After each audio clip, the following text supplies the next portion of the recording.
سب سے پہلے میرے امی اور ابو. امی ابو مجھے معاف کر دیجیے گا. میں نے وعدہ توڑ دیا کہ میں کبھی آپ کا سر جھکنے نہیں دوں گا.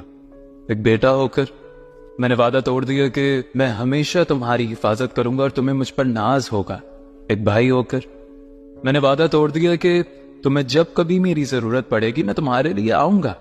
ایک دوست ہو کر نہ میں ایک اچھا بیٹا بن سکا، نہ ایک اچھا بھائی، نہ ایک اچھا دوست.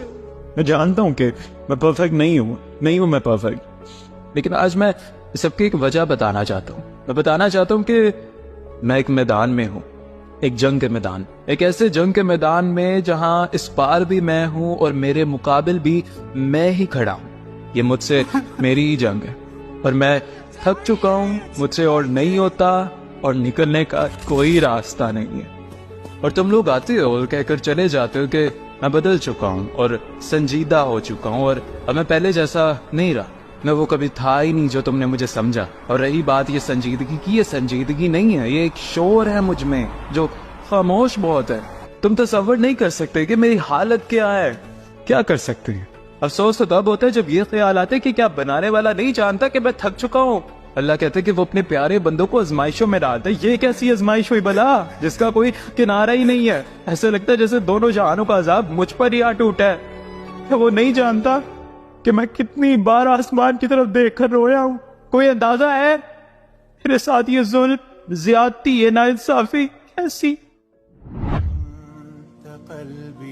ہے؟ انسان تجھ کو اپنے رب کریم کے بارے میں کس چیز نے دھوکہ دیا؟ خدا کسی شخص کو اس کی طاقت سے زیادہ تکلیف نہیں دیتا. کیا تم یہ خیال کرتے ہو کہ یوں ہی جنت میں داخل ہو جاؤ گی؟ ابھی تم پر تو پہلے لوگوں کی سی مشکلیں تو پیش آئی ہی نہیں. ان کو بڑی بڑی سختیاں اور تکلیفیں پہنچی اور وہ صحبتوں میں ہلا دیے گئے. یہاں تک کہ پیغمبر اور مومن لوگ جو ان کے ساتھ تھے سب پکار اٹھے کہ اللہ کی مدد کب آئے گی. دیکھو اللہ کی مدد ان قریب آیا چاہتی اور تمہارا رب کسی پر ظلم نہیں کرتا.